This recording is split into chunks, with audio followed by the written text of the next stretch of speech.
തൃശൂർ വെള്ളിക്കുളങ്ങര കാരിക്കുളത്ത് കാട്ടാന ആക്രമണം വ്യാപകമായി കൃഷി നശിപ്പിച്ചു. സൂരജ് സജി ചേരുന്നുണ്ട് വിവരങ്ങളുമായി തൃശൂരിൽ നിന്ന്. സൂരജ്, വിവരങ്ങൾ എന്താണ് സൂരജ്?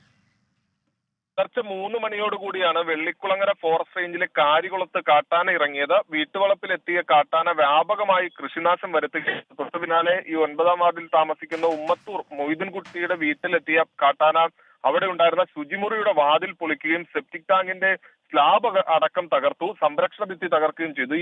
ഈ ശുചിമുറിയുടെ വാതിൽ തകർക്കുന്ന ശബ്ദം കേട്ടാണ് വീട്ടുകാർ പുറത്തേക്ക് ഇറങ്ങുന്നത്. അപ്പോഴാണ് ഈ കാട്ടാന വീടിനോട് ചേർന്ന് നിലയുറപ്പിച്ചത് കാണുന്നത്. പിന്നീട് അവിടെ ഉണ്ടായിരുന്ന സംരക്ഷണ ഭിത്തി അടക്കം തകർത്തതിന് ശേഷമാണ് ഈ കാട്ടാന ഇവിടെ നിന്ന് മടങ്ങിയത്.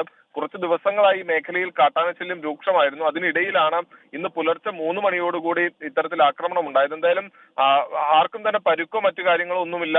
വലിയ രീതിയിൽ നാട്ടുകാർ ശബ്ദം വെച്ചതോടുകൂടി കാട്ടാന പിന്നീട് ഇവിടെ നിന്ന് മടങ്ങുകയും ചെയ്തിട്ടുണ്ട്. എന്തായാലും വനംവകുപ്പ് ഉദ്യോഗസ്ഥരെത്തി ഈ ജനവാസ മേഖലയിൽ നിന്ന് കാട്ടാനെ ഓടിക്കാനുള്ള ശ്രമം നടത്തുകയാണ്.